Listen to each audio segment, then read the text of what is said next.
Bonjour à tous et bienvenue dans ce nouveau numéro de votre émission Découverte chez Mama Africa. Moi c'est Gisèle, elle c'est Ruth et nous sommes des Stand d'Afrique. Alors aujourd'hui nous allons vous faire découvrir un endroit magnifique dans le sud du Bénin. Un endroit situé sur le lac Nokoué où l'authenticité du mode de vie offre une destination touristique très prisée, aussi bien par les Béninois que par les étrangers. Il s'agit du village lacustre de Gambier, surnommé la Venise de l'Afrique. Gambier, c'est où? Comment s'y rendre? Et qu'est-ce qu'on y trouve? Eh bien, c'est ce que nous allons découvrir dans cette aventure époustouflante. Embarquons? Embarquons!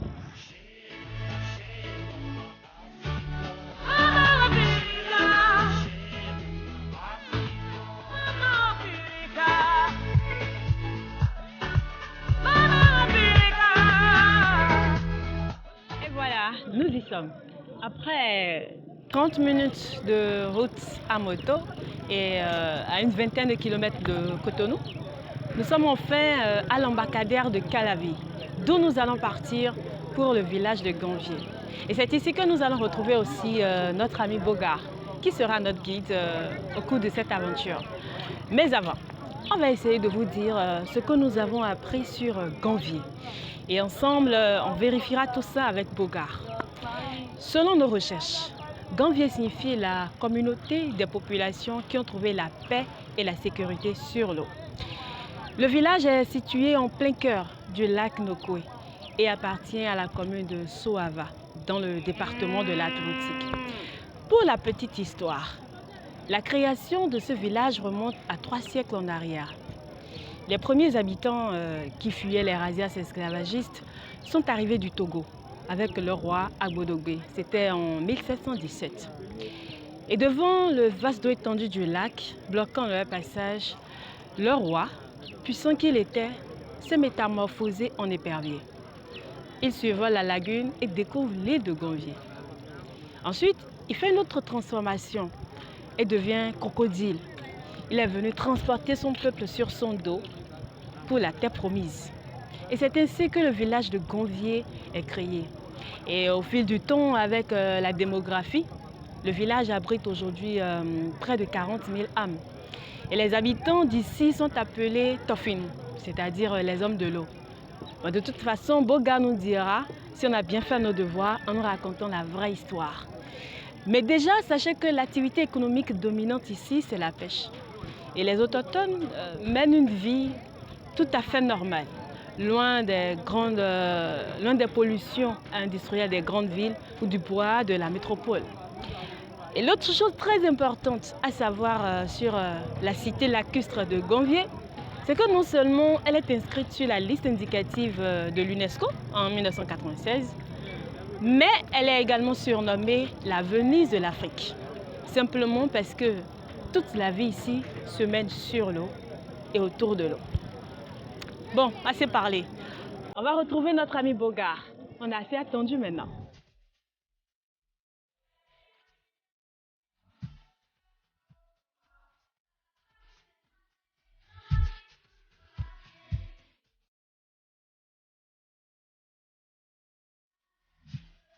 Moi, c'est Gisèle et voici Ruth. Enchanté. Alors, nous sommes ici sur l'embarcadère de Gambier ou bien de Calavi? De Calavi. D'accord, l'embarcadère de Calavi. Oui. Alors, pouvez vous présenter? Voilà, moi c'est Aboseki Justin et je suis un guide à l'embarcadère de Calavi. Je suis parmi l'un des guides, donc nous sommes nombreux ici. Et là, nous sommes à l'embarcadère de Calavi. Ok. Donc, tous les touristes qui veulent aller à Gambier ou sur la commune de Soava passent par ici. Donc, ici, c'est le territoire de Calavi. Il faut que ça soit clair.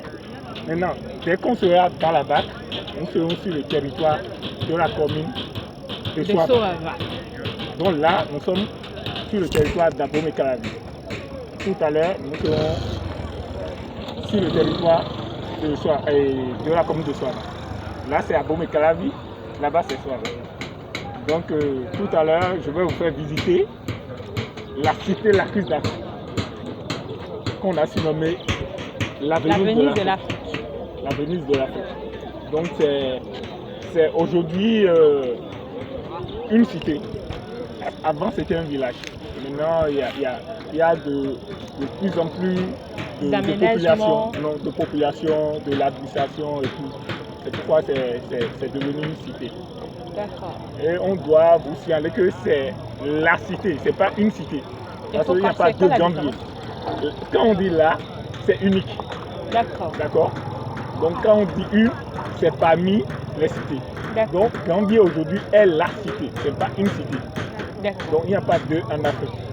Donc tout à l'heure, je vais vous faire découvrir Gambier, ses populations, ses canaux, ses maisons et ses atouts touristiques aussi. C'est-à-dire nos maisons sur pilotis, la mobilisation, c'est-à-dire comment on conduit les pirogues, comment ça se vend, comment on fait la pêche, tout ce qui est commercial et activité. Voilà. Vous êtes prêts? On est prêts. Ok, c'est parti. Super.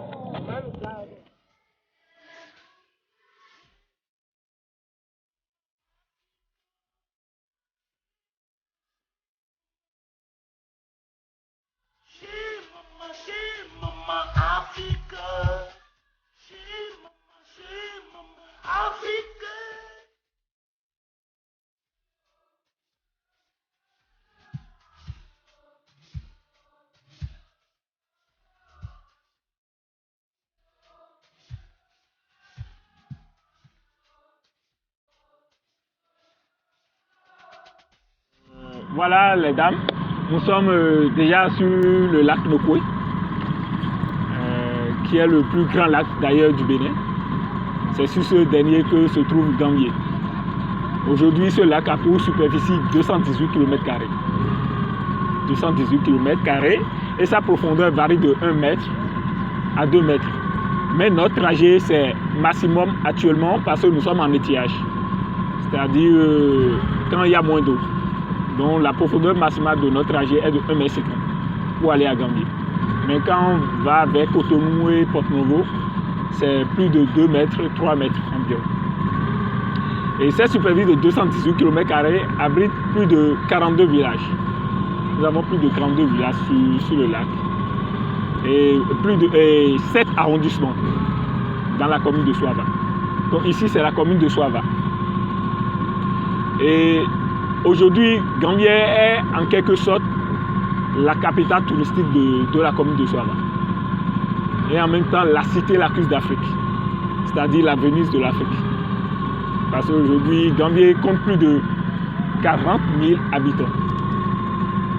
Et ces 40 000 habitants sont répartis dans 2 arrondissements comportant 21 quartiers. C'était 11 quartiers il y a 2 ans. Aujourd'hui, ils ont...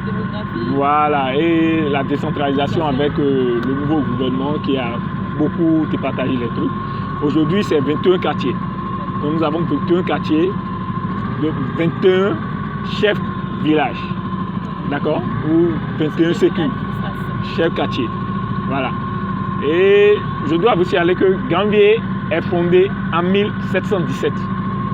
1717, suite à une guerre tribale causée par la traite négrière, la chasse aux esclaves. Il y avait un roi qu'on appelait Agadia. Agadia, c'était un roi d'Abomey. Et Abomey, c'est la capitale royale du sud Bénin.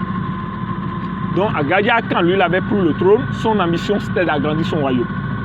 Et c'est d'ailleurs l'ambition de tout roi. Mais ce qui était paradoxal chez lui, c'est quand il faisait chaque conquête, il passait par cette dernière pour faire des prisonniers. Pour faire une conquête, il faut faire la guerre. Donc pendant la guerre, on fait toujours des prisonniers. Donc ces prisonniers étaient comme des monnaies d'échange pour lui. Donc il remettait ces prisonniers comme il les vendait comme des esclaves. Et en retour, il recevait des armes, des pacotilles, des miroirs, des habits, tout, voilà. Des objets qu'on n'en avait pas, voilà, dans le temps. Donc du coup, sa conquête est partie jusqu'à Adjatado. Parce qu'il faisait la conquête jusqu'à Adjata. Adjata Odo, c'était une région du Togo, en fait. C'est pourquoi on dit les indigènes de Gambier sont des Togolais. Les premiers hommes de Gambier sont des Togolais. D'accord? Donc, quand il est parti au Togo, ceux qui ne voulaient pas devenir des esclaves ni mourir ont fui. Donc, quand ils ont fui, ils ont appris que les gens d'Abomey, tellement ils étaient forts, mais ils avaient une limite, c'était l'eau. C'est des gens qui ont peur de l'eau. Même dans une bassine d'eau, ils pouvaient se noyer. Même avec leur gris-gris. Donc du coup, quand ils ont appris cela, ils se sont dit, il faut trouver quelque part où on pourra vivre au milieu de l'eau. Et le seul endroit, c'était le lac Noko. Donc ils ont traversé toute l'Atlantique et sont venus se réfugier au bord de l'eau, à Calavi là. Avant, c'était une forêt. Il n'y avait ni pirogue, il n'y avait rien. Aucun moyen de transport sur ce lac. Donc ils étaient là en attendant. Mais ils ont eu chance parce que de l'autre côté de l'eau, il y a un îlot qu'on appelle Sindomé, qui se trouve à Gambier. Cet îlot aujourd'hui est considéré comme le cimetière de Gambier. Sur cet îlot vivait un homme qui était puissant en vaudou. Donc, il possédait deux animaux, l'aigle et le crocodile. Et c'était comme ses enfants. C'est eux qui l'aidaient dans ses tâches quotidiennes et tout. Donc, c'était un chasseur, en fait. À l'origine, c'était un chasseur, c'était pas un pêcheur. Donc, du coup, quand il a remarqué qu'il y a un attroupement au bord de l'eau. Ce qu'il n'a jamais remarqué. Donc, ça l'a étonné. Pour être rassuré ou pour savoir ce qui se passe, il a pris le phare. Quand il a consulté, c'est le phare qui lui a révélé que les gens qui étaient de l'autre côté avaient besoin d'aide. Et s'il ne les fait pas traverser ce lac, ils allaient tous mourir. C'est là, comme il ne pouvait pas fabriquer. Déjà, il n'est pas pêcheur pour fabriquer, pour avoir une pirogue. Donc, il a appelé ces deux animaux, l'aigle et le crocodile. Et les a envoyés maintenant d'aller chercher les gens qui étaient de l'autre côté.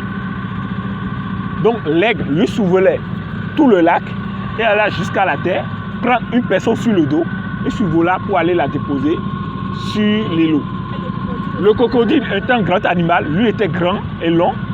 Lui, il nageait, il venait juste là et il venait à la surface de l'eau. Les gens montaient son dos et il nageait. Et c'est comme ça, les deux animaux, avec les va-et-vient, ont ramené tout ce qui se trouvait de l'autre côté sur l'îlot. Le roi ne s'est pas transformé en épervier ni en crocodile. Non. Le roi possédait déjà l'épervier et le crocodile. D'accord. Voilà. Et c'était considéré comme... C'était pas des animaux ordinaires. D'accord? C'était pas des animaux ordinaires. Il communiquait avec eux. Donc c'était comme ses enfants. Donc, aujourd'hui, quand ils ont traversé, avant de traverser d'abord, ils avaient laissé des traces. D'accord? C'est-à-dire quelques habits qui sont déjà abîmés, quelques instruments qu'ils ont amenés qui ne pouvaient plus utiliser. Donc, les guerriers arrivés ici ont remarqué qu'ils ont traversé le lac. Et comme eux, c'est leur totem, ils ont dit, ces gens-là nous ont échappé. Donc du coup, on va retourner chez nous. Mais il y a certains, comme les esclaves coûtaient cher, se sont dit, les gens ne pouvaient pas habiter sur l'eau. Donc tôt ou tard, ils vont revenir. Donc ils ont élu un domicile à Calavi, d'où Abomey Kandofi. Une partie d'Abomey est restée là. Donc une partie, voilà, pour voir s'ils vont revenir pour les attraper. Donc Abomey Calavi est né par là. Donc du coup, comme ils ont traversé, ils ont vu un îlot et il y avait des animaux sur l'îlot. Ils se sont dit, on pouvait rester ici. Donc ils ont commencé par chasser. Et quand ils ont commencé par chasser, après quelques temps, la terre devenait trop petite parce qu'en temps il y a eu des naissances. Donc le roi a décidé qu'ils viennent sur l'eau. Et pour venir sur l'eau, il faut commencer par pêcher un peu. C'est là qu'ils ont commencé par pêcher au bord de l'îlot. Quand ils ont commencé par pêcher, ils ont remarqué qu'il y a beaucoup de poissons. Et quand il y a beaucoup de poissons, c'est qu'il y a beaucoup à manger. Voilà. Donc ils ont décidé maintenant d'aller dans la forêt, sur l'îlot, couper tous les arbres. Donc quand ils ont coupé tous les arbres, avec les grands troncs, ils taillaient les pirogues dedans. Les petits troncs, ils les mettaient dans les pirogues et les convoyaient sur l'eau. Donc arrivés sur l'eau, ils enfonçaient ces petits troncs dans la vase. Donc les petits troncs les servaient maintenant de pilotis sur lesquels ils construisaient les cases. C'est là maintenant ils ont commencé par pêcher. Et ils se sont dit, le roi a dit, nous sommes sauvés ici. Migandofie. C'est pas Gambier en fait. Migandofie. Gan, ça veut dire sauver. Fier, c'est ici. Nous sommes sauvés ici. C'est là ils ont transformé en Gambier. Parce que les expatriés ou les étrangers ne pouvaient pas dire Gambier. Ils ont transformé en Gambier. Voilà. Donc voilà, très laconique, la jeunesse de Gambier. Aujourd'hui, Gambier compte plus de 40 000 habitants. Et ces 40 000 habitants vivent principalement de la pêche et la vente des poissons. Mais je dois vous signaler que c'est uniquement les hommes qui pêchent ici. Les femmes ne pêchent pas, c'est un tabou. Est-ce qu'on peut penser à un totem, c'est ça? C'est pas un totem en tant que tel, mais c'est un tabou. Carrément. Parce que depuis que Gambier existe, quand on voit, parce que la pêche nécessite beaucoup de force, en fait. Donc, quelqu'un, un père de famille ou un mari qui laisse sa femme ou sa fille pêcher, c'est qu'il ne vaut rien. C'est en fait, c'est une appréhension. Une question d'honneur aussi. D'honneur, ouais, et de personnalité, responsabilité aussi. D'accord? Donc, du coup, les femmes, c'est elles qui vont chercher les poissons, c'est-à-dire les dérivés de la pêche, et les revendre. C'est pourquoi on les voit beaucoup faire la navette. C'est pas parce que les hommes sont des fainéants. Les tâches sont départagées. Les hommes pêchent et les femmes revendent les dérivés de la pêche. Donc ça veut dire quand ils pêchent, ils revendent le poisson aux femmes? Exactement. Relativement moins cher. Relativement moins cher. Et les femmes maintenant vont sur la terre, revendent ces derniers pour faire leurs bénéfices. Et les femmes, c'est souvent les femmes des pêcheurs. Ce n'est pas uniquement les revendeurs de poissons, c'est souvent les femmes des pêcheurs. Donc quand un pêcheur pêche, il vend beaucoup plus à sa femme. Si la femme a plus de poissons, le pêcheur pourra maintenant vendre à une autre femme qui n'est pas sa femme. Mais c'est la femme qui est la priorité.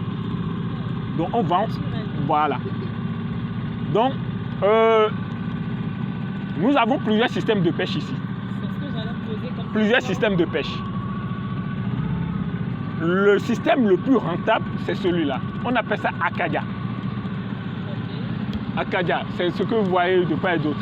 Tout ce que vous voyez comme branchage, ce n'est pas naturel. Rien ne pousse dans ce lac. Parce que ce lac a une eau saumâtre. 9 mois sur 12. Saumâtre, c'est le mélange de l'eau douce et l'eau de mer. Parce que c'est un lac spécial qui communique avec la mer par la lagune de Cotonou. Donc c'est ça qui passe sous les ponts à Cotonou. Donc c'est 9 mois sur 12 qu'on a de l'eau saumâtre. Donc rien ne peut pousser sur ce lac. Donc tout ce que vous voyez, c'est artificiel. C'est les branchages amenés de la terre pour nourrir les poissons. Comment? Quand on les amène, on les plante dans l'eau. Quand on les enfonce dans la vase, on les laisse. Après quelques temps, l'eau commence par décomposer. Décomposer ces branchages, pas les pourrir. Donc c'est ces pourritures-là maintenant qui deviennent de la nourriture pour les poissons. C'est ce que viennent manger les poissons. Ils se développent et ils se multiplient dedans. Donc les promoteurs peuvent laisser pendant 1 an, 2 ans ou 3 ans. Ça dépend de la grosseur du poisson que vous voulez. Mais tout ce que vous voyez là, c'est naturel. Il n'y a pas de filet en dessous. Donc les poissons peuvent entrer et peuvent sortir de leur gré. Mais la nature a démontré que là où il y a à manger, on ne quitte pas là. Donc du coup, ils se sentent comme chez eux. Voilà. Donc ça veut dire qu'il y a plus de poissons là où il y a les arbres plantés là. En effet.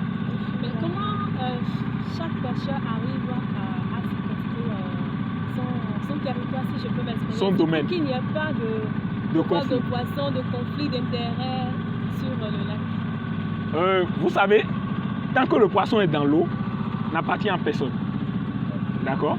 Le poisson n'est pas la propriété de personne. Donc, les domaines sont répartis par collectivité. Là, nous Voilà. sommes en train de décharger, On va décharger une bac à Akadia. Là, c'est les bambous qu'on décharge. Là, c'est des bois qui résistent beaucoup à l'eau, que les gens utilisent beaucoup plus actuellement, parce que ça ne pourrit pas vite et ça attire beaucoup de poissons chats. Et c'est des poissons qui coûtent cher ici, c'est des poissons fins. Donc, tout ce que vous voyez là, c'est des domaines privés, c'est des propriétés. Mais sauf les canaux qui appartiennent à l'État. Donc, actuellement, Mais les autres parties que vous voyez, où il y a des acadias, c'est des propriétés privées. Et les domaines, les espaces sont départagés ici, par collectivité. Donc à Gambier, il y a des collectivités, des grandes familles. Et chaque famille reconnaît son espace sur l'eau. Même avec les yeux, on peut délimiter ton espace. C'est naturel chez eux. D'accord? Donc, dans chaque famille, il y a ceux qui ont envie de saler leur acadia. Donc, la famille se réunit et lui décerne son espace. Il y a aussi des espaces qui se louent. Parce que ce n'est pas tout le monde qui peut faire acadia. Acadia, c'est un système de pêche qui coûte très cher. Parce qu'il faut aller acheter les branchages, il faut les convoyer, appeler les spécialistes pour les planter. C'est encore les spécialistes qui les exploitent. Parce que tous les pêcheurs ne sont pas les pêcheurs d'Acadia. Il y a des spécialistes. D'accord? Donc je vais vous expliquer comment ça se passe. Donc quand les poissons se nourrissent, ils se multiplient, ils se développent, ils se multiplient dedans. Donc quand les pêcheurs laissent pendant quelques temps, de temps en temps, ils viennent voir leur acadia. Et quand ils commencent par remarquer les poissons à la surface de l'eau, c'est qu'il y a beaucoup de poissons, dont l'exploitation est proche. Donc là, il va avertir le comité des spécialistes d'Acadia. Donc c'est ces spécialistes qui prennent rendez-vous maintenant et ils définissent le jour où ils vont exploiter l'Acadia. Donc le jour arrivé maintenant, ils viennent très tôt le matin, à 2h du matin ou à 3h, avec de grands filets que vous voyez déjà dans l'eau. C'est ce genre de filets. Et quand ils les amènent, ils jettent les filets à l'eau et ils rentrent aussi. Quand ils rentrent dans l'eau maintenant, ils entourent l'Acadia, le parc. Et quand ils entourent l'Acadia maintenant, ils vont sous l'eau et ils enfoncent les plombs. Parce qu'en bas des filets, il y a des plombs. Donc ils enfoncent les plombs dans la vase. Quand ils enfoncent maintenant les plombs, les poissons sont piégés, ils ne peuvent plus sortir. C'est maintenant que l'exploitation commence. Ils rentrent à l'intérieur maintenant et ils commencent par vider de la clôture les branchages. Donc ils enlèvent les branchages de la vase et les jettent hors de la clôture. Donc quand ils les jettent, ils commencent par créer de l'espace. Et quand ils créent de l'espace maintenant, ils sortent de l'eau.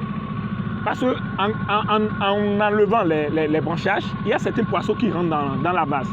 Et pour ne pas perdre ces poissons, il faut sortir de l'eau carrément. Et quand les poissons remarquent qu'il n'y a pas de présence, ils sortent de la vase et ils vont dans les branchages. Et c'est là maintenant ils rentrent dans l'eau pour resserrer le filet. Donc petit à petit, ils enlèvent, ils resserrent, ils enlèvent, ils resserrent, jusqu'à ce qu'ils attachent le filet en bas maintenant et remontent tous les poissons. C'est un travail de fou. De fou et de spécialistes. Et ça nécessite beaucoup de tactique.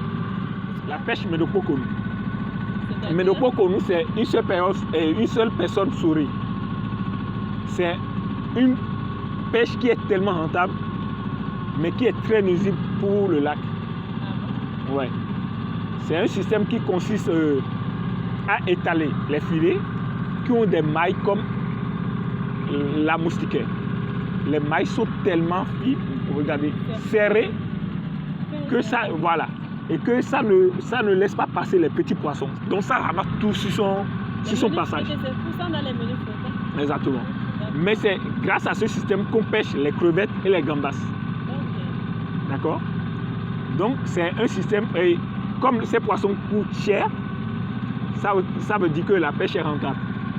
Donc l'État a refusé l'exploitation de ce système-là, mais voilà, il continue, quand bien même on est venu ramasser leur filet.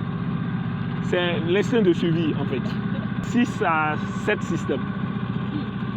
Mais les plus utilisés, c'est Akadia, Menopokonu, la NAS, c'est-à-dire qu'on appelle dans notre langue Adja. Adja, c'est la NAS. La NAS, c'est une sorte de panier, une cage qu'on laisse seulement une entrée. Et l'entrée est aiguë à l'intérieur. Donc du coup, quand les poissons entrent, ils ne peuvent plus sortir. Donc les pêcheurs vont couper les herbes qui viennent les remblayer dans l'eau. Ils font comme des barrages.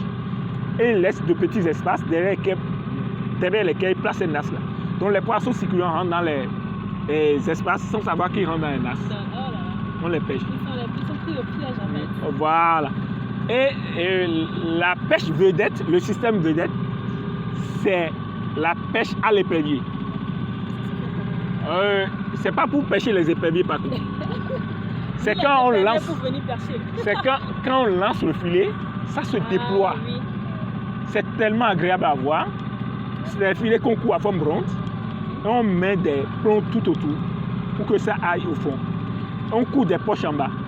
Donc quand on lance le filet, on commence par le remonter. Si un poisson en voulant s'échapper rentre dans les poches en bas, on les pêche. C'est ça qu'on connaît beaucoup plus. Voilà, c'est ça qui est plus connu, voilà, de tout le monde. Exactement.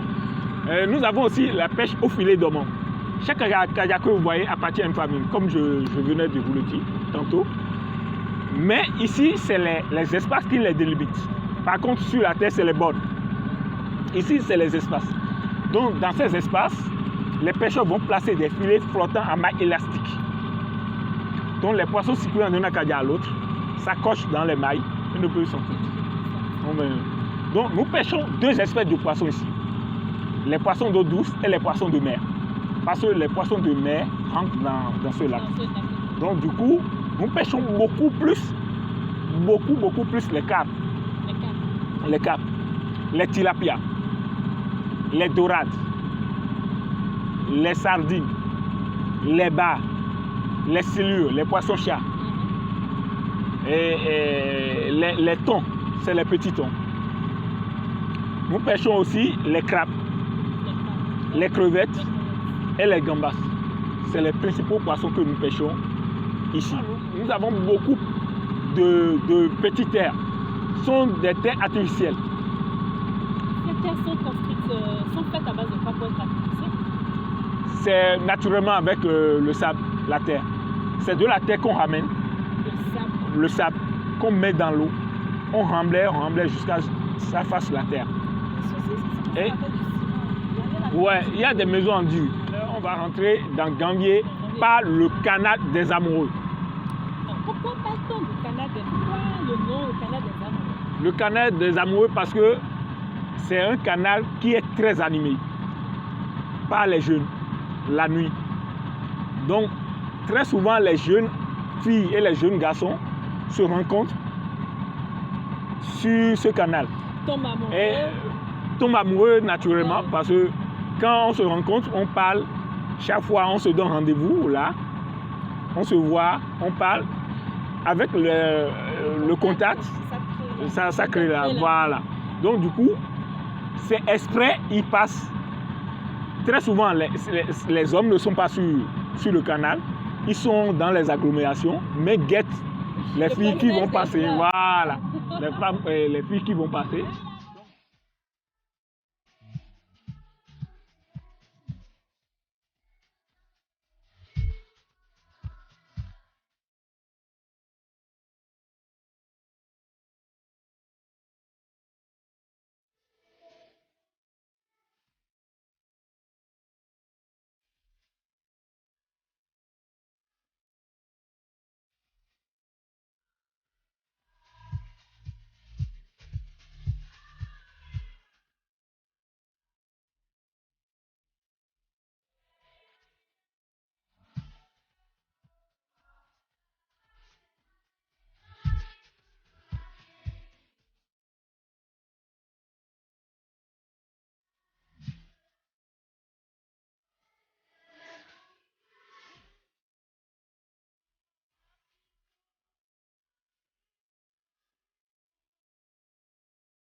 Donc vous allez remarquer que la colombe est considérée comme une pirogue dans laquelle se trouvent deux pêcheurs.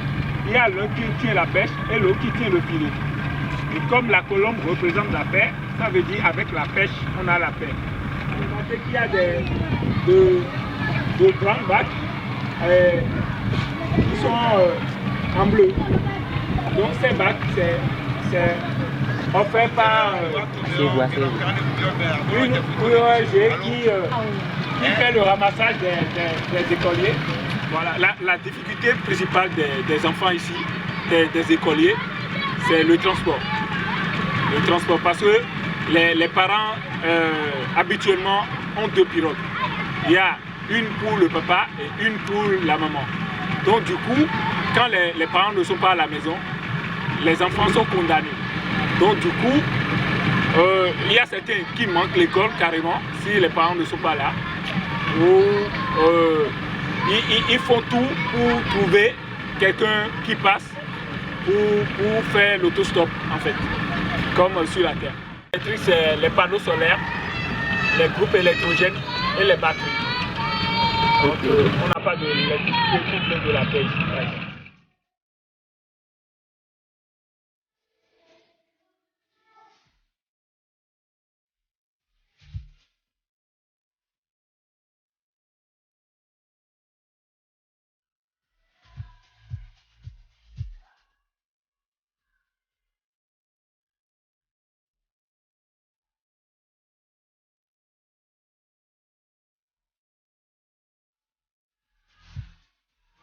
Nous sommes presque à la fin de la visite de Gambier. Donc nous sortons par le canal des pêcheurs, qui est le canal par lequel on sort sur le lac pour rentrer. Donc j'espère que vous avez vu comment tout se passe sur Gambier, les habitants, comment les maisons sont construites, comment les gens se déplacent. C'est là-bas que j'aime aller, ton cœur ne connaît pas de frontières.